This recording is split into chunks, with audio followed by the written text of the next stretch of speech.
자, 14번 문제. 작년에 이런 형태로 출제를 또 했었죠. 작년 시험에는 직접 개입으로 출제. 작년 시험에 직접 개입 출제를 했고, 올해는 간접이 좀 중요하죠. 자, 14번 문제 보시면은 이 정부에 있어서의 이 시장 개입의 방법, 올해도 중요합니다. 작년에 이 대출 규제와 더불어서 하던 시험 문제 작년에 3문제에 걸쳐서 출제한 내용이죠. 정부가 부동산 시장에 개입을 하는 방법을 보면은 정부가 부동산 시장에 직접 개입을 해서 수요자와 공급자의 역할을 적극적으로 수행하는 게 있고, 또 시장 기구의 골격, 틀을 유지하면서 시장의 기능을 통해서 우리는 정책 효과를 달성하고자 하는 게 간접개입. 이걸 구별을 하시라 이런 얘기죠. 자, 토지 비축 제도는 작년에도 출제인데, 작년은 뭘로 출제했냐 하면요, 이걸 토지은행으로 출제했어요. 자, 토지은행 제도는 토지 비축 제도를 말해요. 자, 그리고 거기에 보조금 지급은 여기죠. 간접이죠. 뭐 임대료에 대한 보조금 지급을 한다든지, 그리고 거기에 종합부동산세나 양도소득세, 재산세와 같은 세금을 부과하는 건 간접개입. 자, 토지 수용한다. 자, 토지를 수용한다든지 토지 선매, 미리 매입을 하는 거, 이거 직접 개입. 예? 자, 그리고 개발 부담금 시험에 많이 주의를 하겠죠. 여러분, 요거 직접 개입으로 오해를 많이 하죠. 개발 이익 환수에 관한 법률에서 이 개발 부담금을 부과하는 것은 간접 개입. 요거 주의를 많이 해 주셔야 됩니다. 개발 부담금 부과는 간접 개입. 분양가 규제. 자, 여러분이 우리 배운 용어 중에 가격 통제 중 최고 가격제 2가지가 있죠. 뭐가 있어요? 임대료 규제, 임대료 상한제, 또 분양가 규제를 분양가 상한제. 요거 직접 개입. 정부가 부동산 시장에 직접 개입해서 가격을 통제하잖아요. 토지 선매, 직접 개입이고, 대부 비율은 요거죠. 금융상 지원을 해주거나 대출 요즘 규제를 하는 거죠. 요것은 뭐죠? LTV, DTI. 간접입니다. 4개죠. 2번 정답. 또 여러분, 토지은행 제도는 개념도 시험에 많이 내요. 개념. 우리가 토지 시장의 안정, 토지 시장의 안정을 위한 수요, 공급 조절용으로서 공익사업 용지, 공익, 우리가 사업 용지에 있어서의 원활한 확보, 공익사업 용지의 원활한 확보를 위해서 공공개발용 2가지 용도 하에 비축을 하고 있는데, 누가 담당하고 있죠? 우리 LH, 한국토지주택공사에서 토지 비축 업무를 법적으로 부여받아 현재 수행하고 있는데, 이게 바로 뭐죠? 공공토지. 공공토지의 비축에 관한 법률에 근거를 하고 있다.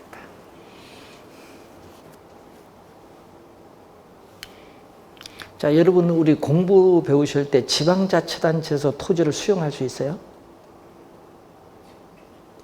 우리나라에서. 예? 예? 그래서 그런 걸 잘 보셔야 돼요. 국가, 지방자치단체, LH가 국가를 대신하잖아요.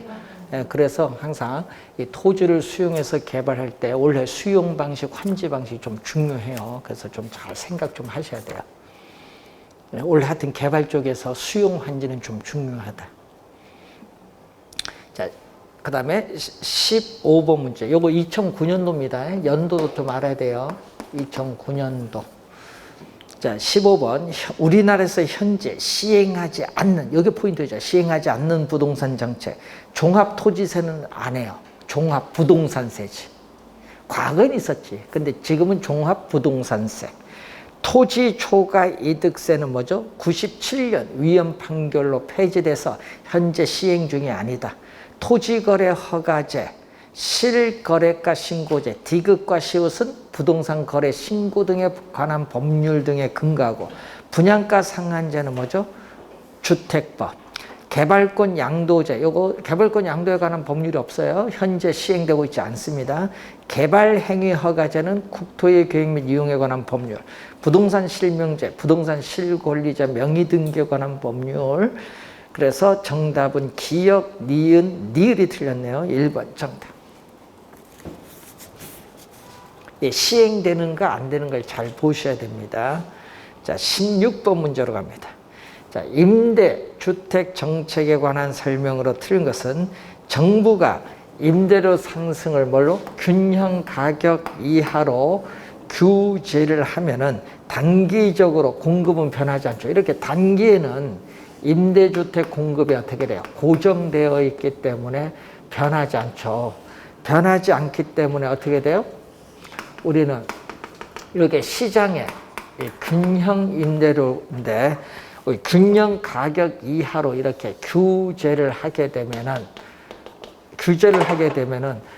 원래 요게 총 수입인데 규제를 하면 요게 총 수입이 돼요. 총 수입이 줄어들죠. 그래서 요 임대인의 요 부분, 이 임대인의 소득 일부가 임차인에게 소득의 100% 재분배되더라도 공급은 변화가 없기 때문에 임대료 규제 효과가 충분히 발휘된다. 충분히 발휘된다. 충분히 발휘된다. 밑줄. 여기가 포인트인데 맞는지 뭐. 왜? 예? 임대인의 소득 일부가 임차인에게 100% 소득이 재분배되더라도 공급은 변화가 없기 때문에. 단기에 그렇습니다. 균형 임대료보다 낮은 임대료 상한제를 실시하면은 공급은 고정되어 있고 수요 곡선과 만나는 이 점, 수요량은 규제를 했기 때문에 수요량은 균형보다 약간 늘어나죠. 뭐가 발생하죠? 초과 수요. 초과 공급이 아니라 초과 수요를 발생시킨다. 초과 수요. 그래서 2번 틀린 지문이 되겠습니다. 3번 정부가 저소득층의 주거 안정을 위해 공급하는 공공임대주택의 임대료가 시장 임대료보다 낮다면은 임대료 차액만큼 임차 가구에게 임대료, 주거비를 보조하는 효과가 있죠. 자, 공공임대주택. 자, 공공임대주택을 공급을 하죠. 정부가. 공급을 할 때는 이 공적 시장에 공공주택에서의 임대료를 이 사적 시장에서의 시장 임대료보다 뭐하게 해서 공급한다? 싸게 해서 공급을 하죠. 자, 싸게 해서 우리가 공급을 합니다. 자, 그러면 이 임대료의 뭐만큼? 이 임대료의 차액만큼 이 주거비 또는 주택 임대료 보조 효과가 있다. 그래서 임대료에 대한 이중 가격을 형성하면서 공공주택을 공급합니다. 자, 3번 맞고 4번 정부가 임차인에게 임대료를 직접 보조해주면 단기적으로는 임대료 받기 전에 비해서 뭐가 증가해요? 수요가 증가하겠죠. 여러분 우선 균형 상태에서 보조를 해주게 되면은 어떻게 돼? 보조를 해주게 되면은 보조금을 받기 전에 비해서 어떻게 돼? 실질 소득이 높아지니까 수요는 뭐 한다? 보조금을 받기 전에 비해서 수요는 증가해요. 그런데 공급은 단기에 변화가 없잖아요. 공급은 시차가 있기 때문에 단기에 변화가 없어서 현재 임대료 수준에서 뭐가 발생하냐면 초과 수요가 발생하면서 이 수요자들의 경쟁에 의해서 임대료가 뭐다? P0에서 P1만큼 상승해. 그래서 단기에는 임대료가 상승하면서 임대인은 초과 이윤을 얻어. 이윤을 얻으니까 공급이 늘죠. 언제까지? 다시 임대료가 원래 수준으로 하락을 할 때까지 공급이 장기적으로 이렇게 또 뭐한다? 증가한다. 요거 단기는 임대료가 상승하자면 장기는 원래의 수준까지 임대료가 뭐한다? 하락한다. 이게 몇 번? 4번 설명. 5번 공공임대주택 공급은 뭐를? 여러분 공공임대주택 공급은 요 임대료 차익만큼 주거비를 보조하는 효과가 있으니까 이 차익만큼 소득이 뭐가 돼? 임차인에게 재분배되는 효과가 있습니다. 자, 맞는 지문이 되겠죠. 자, 17번 문제로 갑니다. 현재 시행되고 있는 밑줄. 여기 포인트. 이 문제 포인트는 그겁니다. 현재 시행되고 있는 밑줄. 현재 시행되고 있는 부동산 정책에 관한 설명으로 틀린 것은 재건축 초과이익 환수에 관한 법률에서 재건축 사업에서 발생하는 초과이익 환수하고 있다. 환수하고 있어요, 없어요? 우리 있잖아요. 재건축 부담금 제도. 이런 법 요것도 잘 기억을 해야 됩니다. 재건축 초과이익 30회 시험에 또 출제를 했었죠. 여러분 재건축 부담금은 도시 및 주거환경정비법이 아니에요. 뭐다? 재건축 초과이익 환수에 관한 법률에서 뭐를 부담하죠? 재건축 부담금을 부과를 하는 거예요. 재건축 부담금을 부과하는 제도는 재건축 초과이익 환수에 관한 법률입니다. 1번 맞고 2번 정부는 한국토지주택공사를 통해서 토지 비축 업무를 수행할 수 있다. 맞죠? 네. 자, 개발이익 환수제에서 개발이익은 개발사업의 시행에서 자, 밑줄은 정상지가 상승분 밑줄. 물가 상승분이 아니라 정상지가 상승분을 초과해 개발사업을 시행하는 자에게 귀속되는 토지가액의 증가분을 말하죠. 개발이익 개념이 나와 있습니다. 자, 토지 선매란 토지거래 허가 구역 내에서 토지거래 계약의 허가 신청이 있을 때 공익 목적을 위하여 사적 거래에 우선하여 국가, 지방자치단체, 한국토지주택공사 등이 그 토지를 매수할 수 있는 제도를 말한다. 또 맞죠? 자, 도시계획구역 안에 택지에 하나여 가구별 소유 상한을 초과하는 해당 택지에 대하여는 초과 소유에 따른 부담금을 부과한다. 5번 정답이죠. 5번 지문은 요거거든요.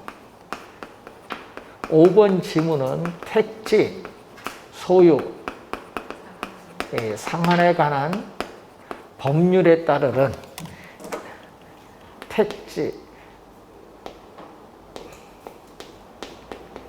소유 상한제. 여러분 택지 소유 상한제에 있어서 요거는 뭐가 된다? 위헌 판결로 뭐가 돼? 폐지. 그래서 폐지되기 때문에 현재 시행 중이 아니다. 택지 초과 소유에 대해서 부담금을 부과를 하는 겁니다. 그래서 5번은 현재 97년 위헌 판결로 폐지되기 때문에 현재 시행 중이 아니다. 그래서 5번.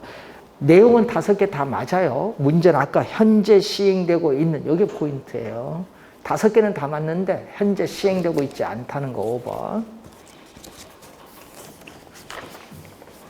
자, 18번 문제.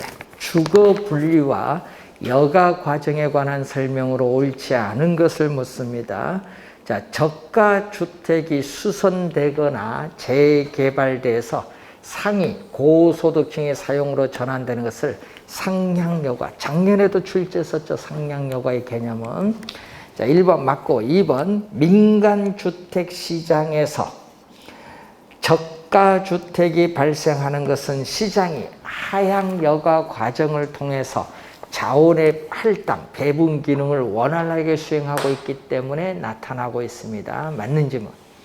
주거 입지는 친입, 어떤 지역에 들어오는 친입, 그리고 경쟁에서 다른 쪽으로 변하는 천위 형상으로 인해서 변화할 수 있죠. 예를 들면 고소득층 주거지역이 저소득층 주거지역으로 변화할 수 있습니다.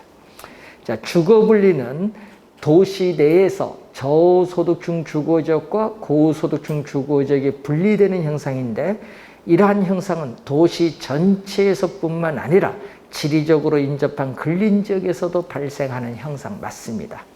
5번 하향여가는 고소득층 주거지역에서 주택을 개량을 통한 어떻게 돼요? 가격 상승분. 자, 여러분 개량 후에 가격 상승분과 이 개량 비용을 비교를 했는데 어떻게 돼요? 개량 비용이 커야 개량 비용이 커야지. 큰 경우에 큰에 동그라미 여기 틀렸잖아요. 개량 비용이 커야 돼요. 여기 크면 안 돼요. 개량 비용이 커야 개량을 하지 않아서 뭐가 일어난다? 하향 여과가 나타나지. 예, 하향 여과에 따르면 침입이 나타나지. 하향 여과에 따르면 뭐? 침입이 나타나지. 그러니까 개량 후에 가격 상승률이 개량 경우보다 뭐할 경우? 작을 경우에. 큰 경우 하면 안 된다. 그래서 틀린 지문은 5번 정답. 자, 19번 문제로 갑니다. 부동산 조세에 관한 설명으로 틀린 것은 상속세는 과세 표준을 화폐 단위로 표시하는 종량세, 화폐 단위로 가면 종가세라고 해요. 종가세. 그래서 틀린 지문이 되겠죠.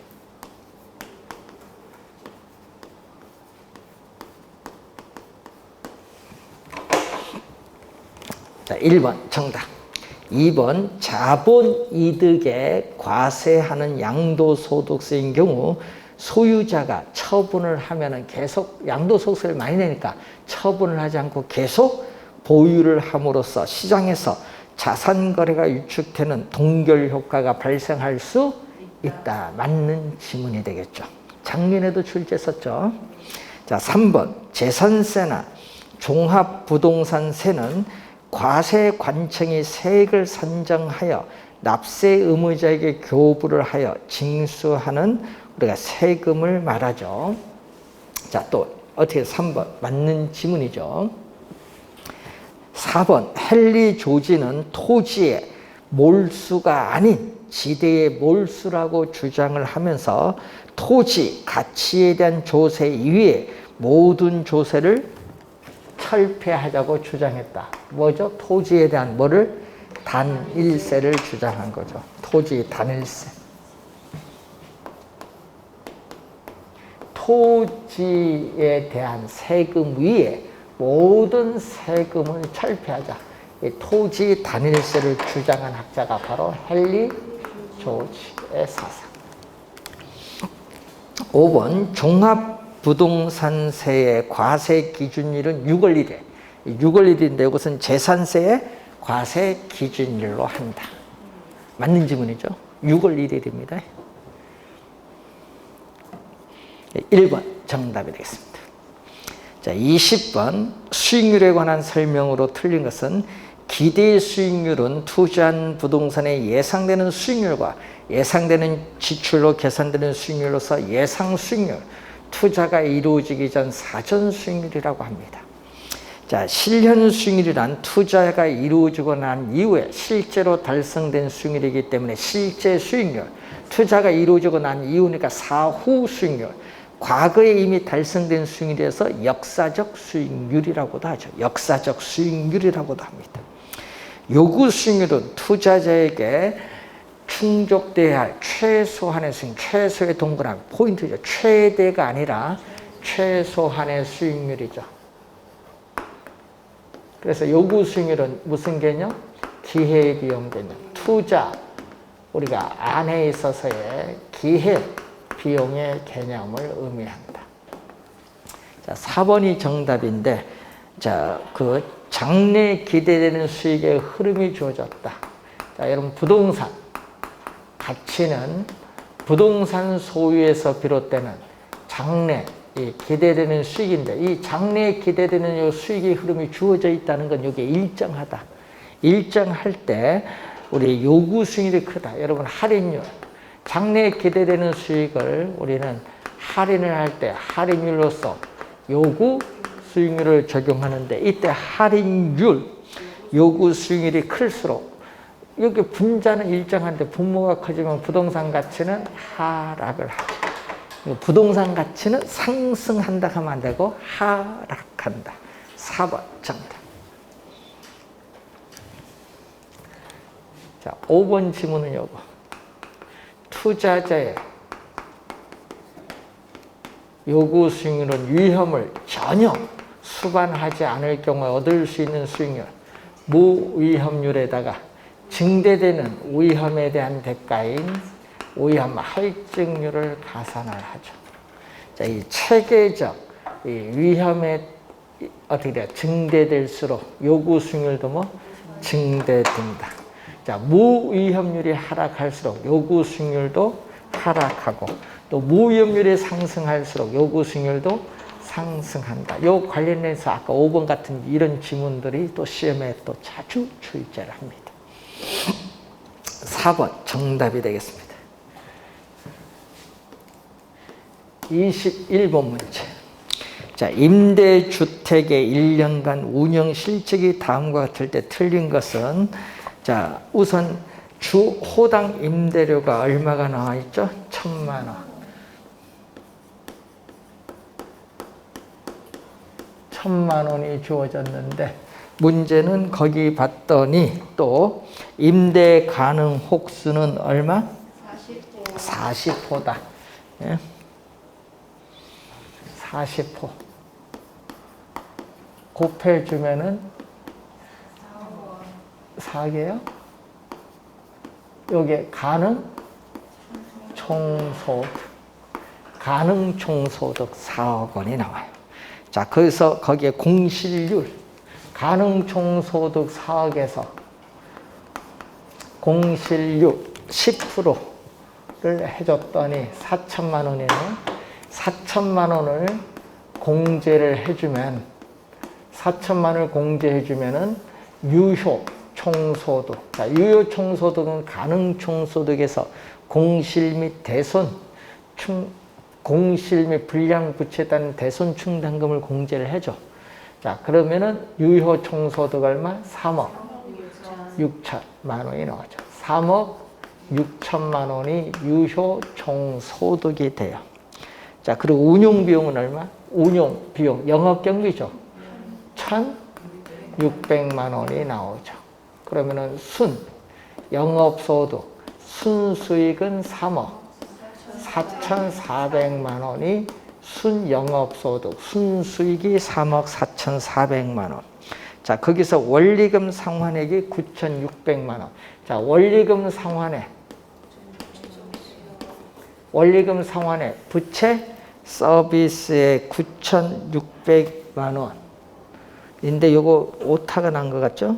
9,600 원리금 상환액 9,600만 원을 빼줬더니 얼마? 2억 4,800인데 이거 오타가 좀 났어요. 9,400으로 고치세요. 이게 오타가 좀 났네. 9,400으로 고쳐야 2억 5천만 원. 2억 5천만 원이 되죠. 자, 9,400으로 고치세요. 자, 2억 5천만 원이 돼요. 자, 2억 5천만 원이 되고 영업소득세.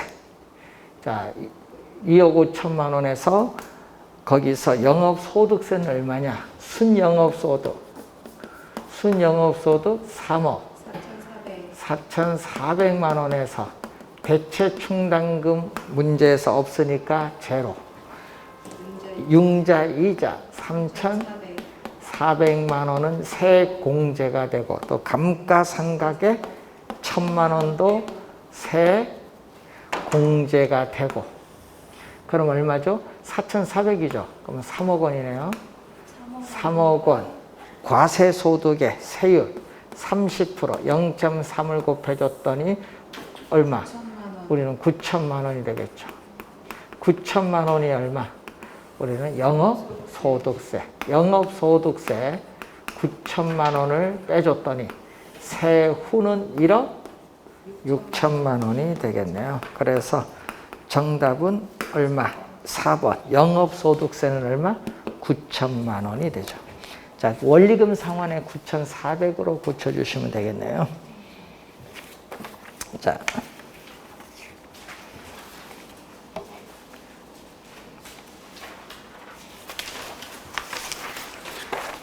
자, 22번 문제로.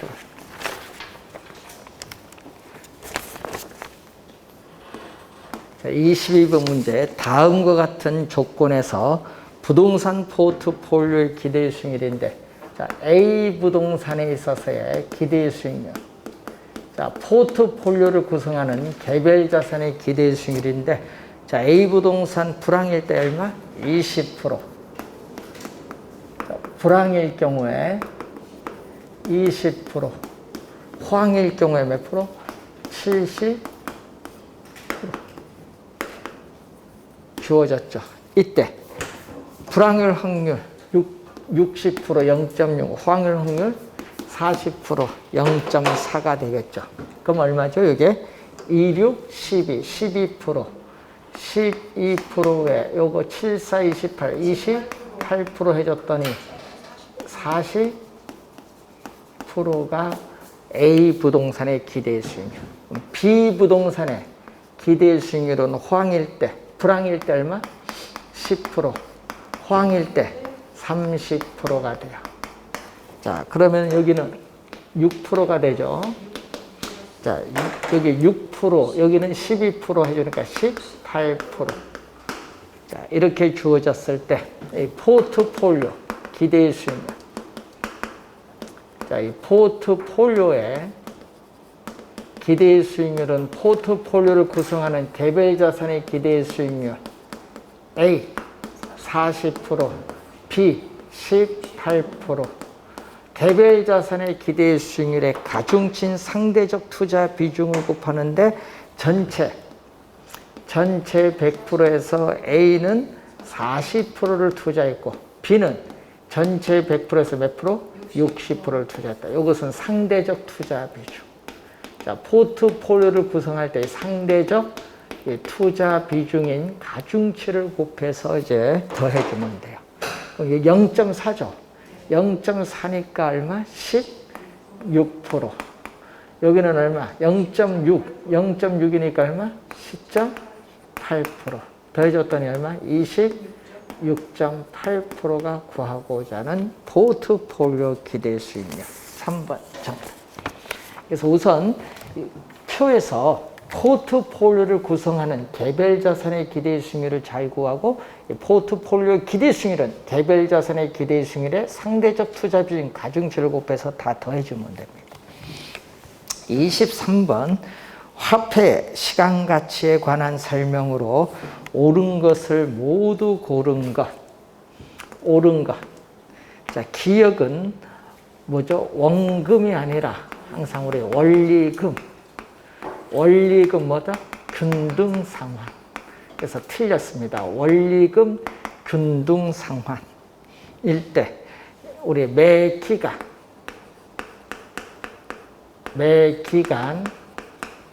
원리금 상환액은 주택 융자금인 대출금에 뭐를 곱해주죠? 저당 상수를 곱해서 구하죠. 원금이 아니라 원리금 균등. 자, 기억은 틀렸고, 니은. 저당 상수의 연금의 현재 가치 계수. 자, 연금의 현가 계수에 저당 상수를 곱하면 요 두 개는 역수관계. 연금의 현가 계수와 저당 상수는 역수관계에 있죠. 역수를 곱하면 항상 얼마? 1. 1이 된다. 니은 틀린 점. 역수니까 1. 디귿. 연금의 미래가치계수. 작년에 요 공식 출제했었죠. 요 공식을 알아야 작년에 풀 수 있는 문제 줬어요. 여기에 연금의 미래가치계수. 여기에 일시불의 현재가치계수 얼마? 1 플러스 R의 마이너스 N승. 일시불의 현재가치계수를 곱한다. 곱하면 얼마 나오냐? R분의 요거 2개 곱하면 1이죠. 네? N에다가 마이너스 N 넣으면 0이니까 우리가 A에 마이너스 N승 곱하기 A에 N승 해주면요. A에 마이너스 N 플러스 N이 돼요. 지수법칙에서 여기 0은 항상 1이에요. 네, 1이 돼. 마이너스 요거 2개 곱하면 1 플러스 R의 마이너스 N승. 요게 바로 뭐죠? 연금의 평가계수의 공식.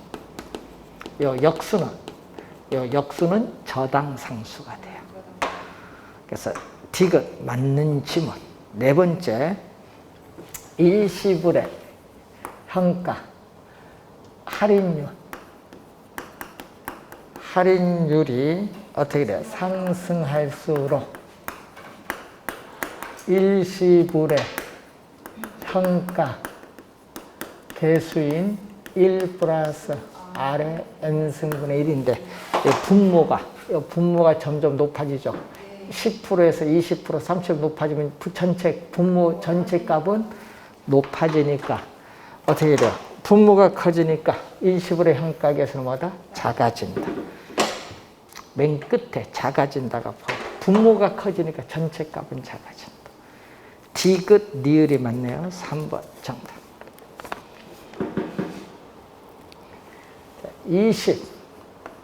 24번. 여러분 원래 24번 문제도 상당히 중요한데 이 비율 분석법을 이용하여 산출한 것으로 틀린 거 원래 또 출제가 예상되는 중요한 부분이죠. 자, 거기에 보시면은 부채 감당률. 자, 1번에 부채 감당률은 원래 또 출제가 예상되는 중요한 수식이잖아요. 자, 부채 감당률은 순 영업소득이 부채 서비스액이 얼마가 되느냐. 자, 순영업소득. 자, 순영업소득 얼마? 계산해봤더니 가능총소득이 4천만 원에 공실, 손실산당의 및 대손충당금은 가능총소득의 25%는 4분의 1. 그러니까 1,000만 원을 공제를 해줬더니 유효 총소득은 3천만 원에 있어서 영업경비는 가능총소득 4천만 원에 몇 프로? 우리는 50%, 0.5 하니까 2천만 원. 2천만 원을 해줬더니 순 영업소득은 1,000만 원이 된다. 자, 그럼 순 영업소득은 1,000만 원인데 박스 위에서 두 번째 보니까 연간 원리금 상환액도 얼마? 1,000만 원을 해줬더니 얼마? 1이 들렸죠. 2번 채무 불이행률. 채무가 불이행될 가능성을 나타내는 비율이죠. 자, 유효 총소득 얼마? 유효 총소득 우리 3천만 원이 영업 경비와 부채 서비스에 더해준 금액을 감당할 수 있느냐 보는 건데, 자, 영업 경비 얼마죠? 영업 경비 2천만 원. 2천만 원. 부채 서비스의 원리금 상환액 1,000만 원. 합치니까 3천이죠. 3천, 3천이니까 얼마? 이것도 1. 자, 세 번째. DTI, 총부채 상환 비율은 소득. 자, 차입자의 연간 소득 얼마? 5천만 원. 5천만 원에 원리금 상환액. 원리금 상환액 얼마? 1,000만 원. 1,000만 원에 5분의 1이죠. 0.2가 돼요. 자, 네 번째. 부채 비율은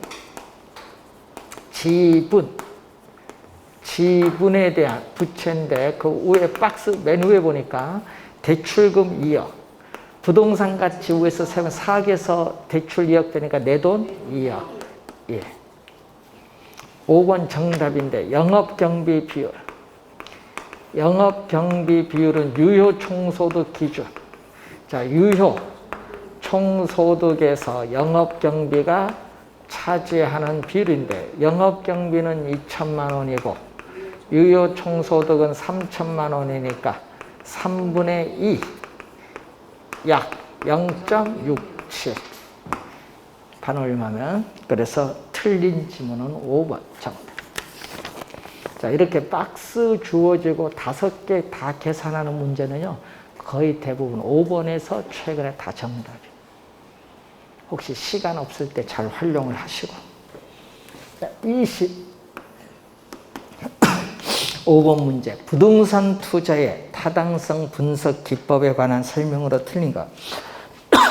자, 1번은 작년에 계산 문제 출제를 했거든요. 이 개념도 시험에 많이 나오는데, 자, 수익성 지수는 부동산 투자로부터 장래 예상되는, 항상 위에는 뭐죠? 돈이 들어오는 뭐다? 유입. 돈이 들어오는 유입. 분모는 뭐냐면 유출. 개념 정확하게 이 분모 분자를 잘 바꿉니다. 현금 유입에 있어서의 현가를 현금 유출에 있어서의 현가로 나눠준 거다. 1번 정답. 2번 내부 수익률법은 가치의 가산 원리가 성립하지 않죠. 자, 여러분 A 투자 내 내부 수익률이 10%다. 그리고 B 투자 내 내부 수익률이 20%다. 그럼 더해주면 30%가 되느냐? 안 되죠. 수익률이니까 10 몇 프로가 되지. 30%가 되는 것은 아니다. 그래서 가치의 가산 원리가 성립하지 않기 때문에 투자자의 재산을 항상 극대화시켜주는 것은 아니라는 것. 자, 3번 동일한 투자안에 대해서 내부 수익률이 존재하지 않을 수도 있습니다. 그러니까 허수의 내부 수익률이 존재할 수 있다는 거죠. 그리고 또 2개 이상의 복수의 내부 수익률이 존재할 수도 있다. 자, 수익성 지수가 1이면, 자, 수익성 지수 PV에서 I가 여기 1이다. 1이면은 PV와 I가 서로 같기 때문에 순현재 가치도 뭐다? 제로가 되지. 순현재 가치는 제로가 돼. 순현가법에 사용되는 할인율은 얼마? 요구 수익률이 된다. 내부 수익률법은 할인율은 내부 수익률이 된다는 거. 1번 정답이 되겠습니다.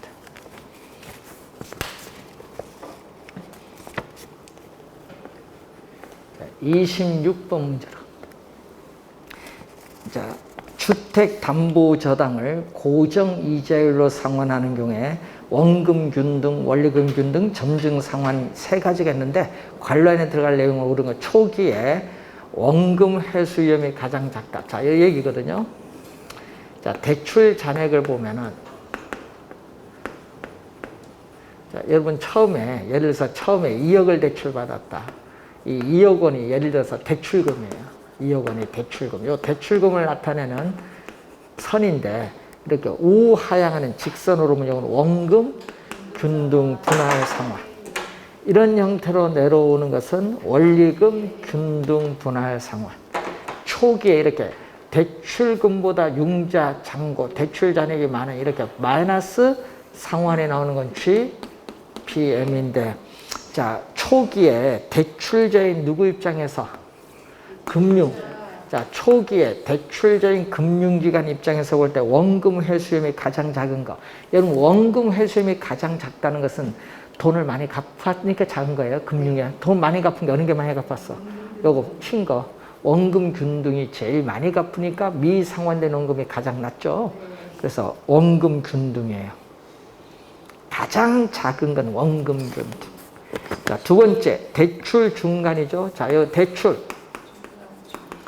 대출 우리가 중간에 첫해 월 불이백 납부 후에 만기 전에 중도 상환할 경우에 미상환 대출 잔액이 가장 적은 거, 요 세 개 중에 가장 적은 거 뭐? 원금 균등, 또 원금 균등. 2번 정답. 요 그림 하나만 잘 확인해 두시면 되겠습니다.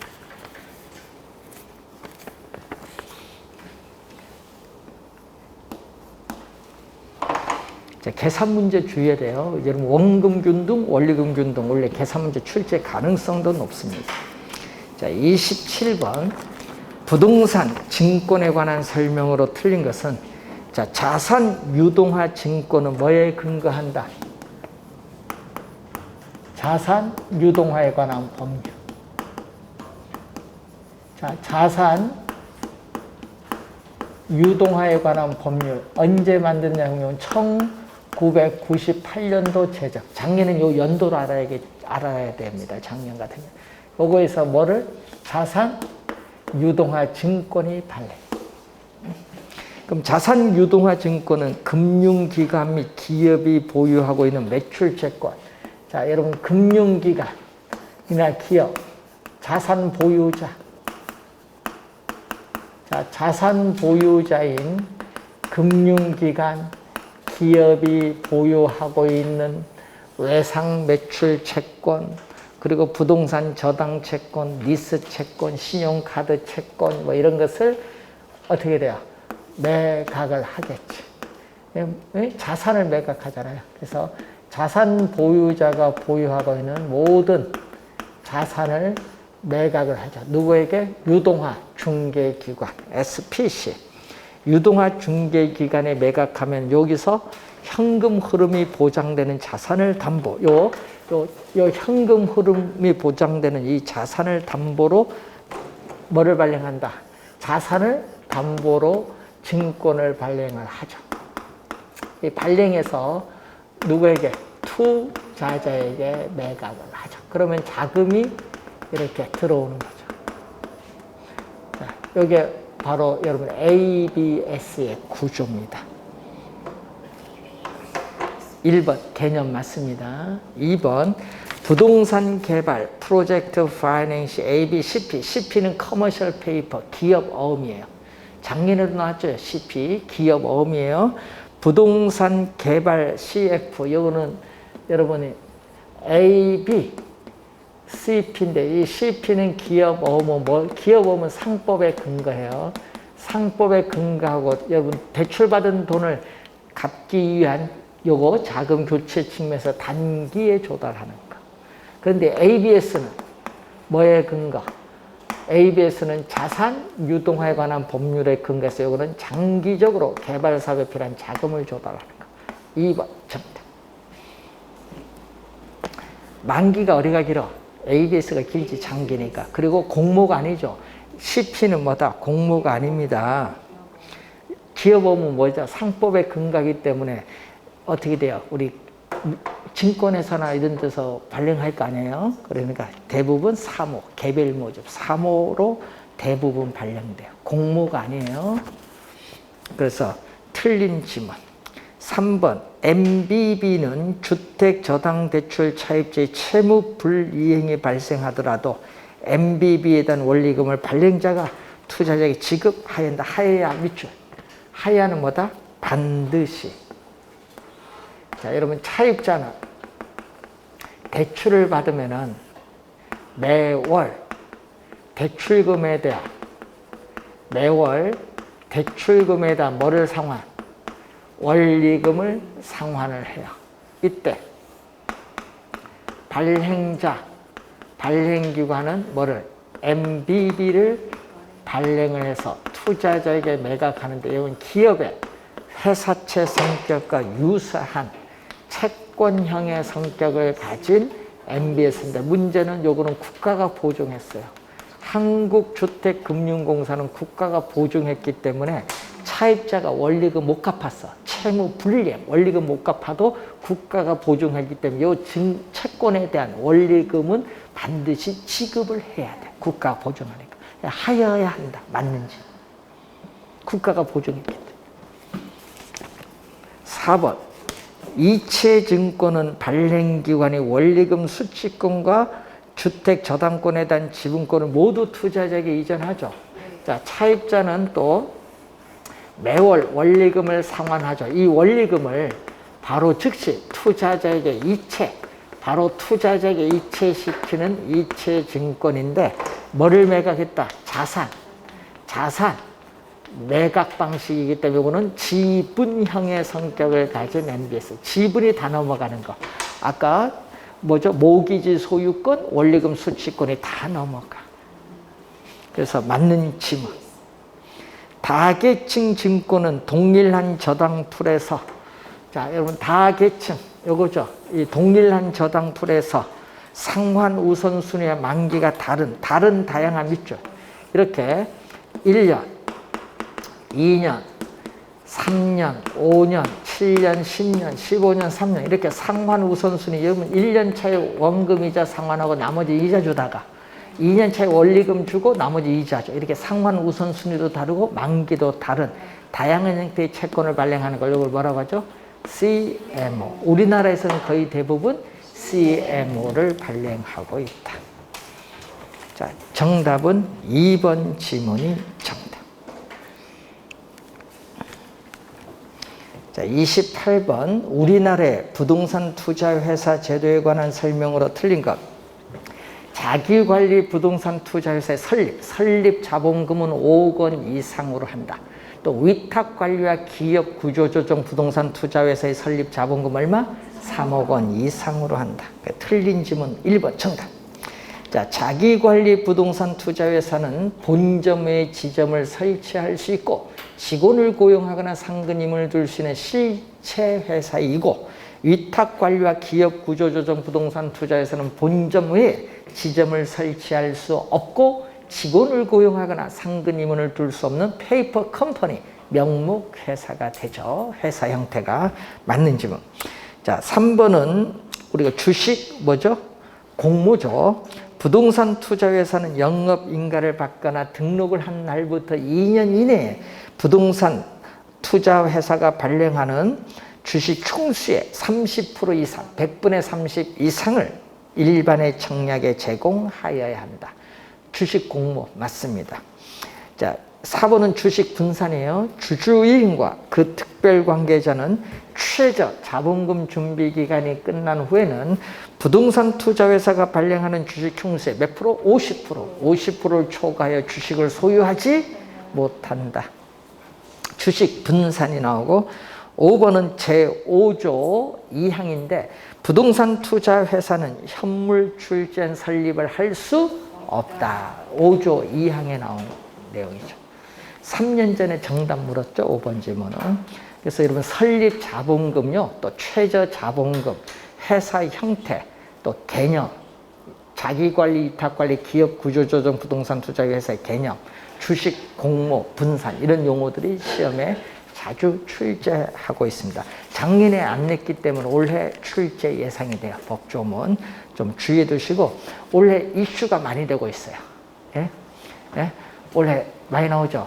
뭐 요즘 뉴스 뭐 다 터지고 뭐 여기 뭐 보니까 저 대장동만 터진 게 아니라 저 평택, 포천 그 대장동 팀이 뭐 전국에 흩어졌는가 봐. 경기도에 거기 다 빠져나와서 지금 하는 게 다 PF인데 여기 지금 뉴스 이슈가 되고 있어요.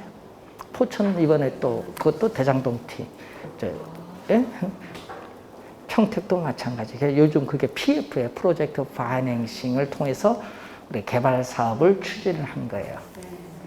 이건 거의 뭐 100% 사기지 이런 거는. PF 개발 사업에서 성공한 거 제대로 못 봤어. 여기 뭐냐면요, 옛날 광명에 부산저축은행에서 PF로 돈을 투자를 했는데 투자했는데 땅이 매입한 게 없어. 사기 친 거야 부산저축. 그 멤버들이 지금 걸린 거야. 예? 광주 출신, 그 출신. 저랑 광주에 출신 분들이 그 부산저축은행 사건 멤버들이 대장동 사건 다 연결돼 있어 지금. 엄청 큰 거예요. 그냥 그때 확실히 잡았어야 되는데 못 잡아서 아직 자금 회수도 안 됐거든요. 부산저축은행. 그리고 요즘 PF는 여기 상당히 위험해요. 그러니까 올해 무조건 출제. 이슈가 되면 나오지. 이슈 대부분 시험 문제 예. 출제는 됐는데 이제 그것을 이제 선정을 하는 거죠. 자, 그래서 잘 공부해 두셔야 돼요. 원래 중요합니다. 자, 잠시 쉬고 시작하겠습니다.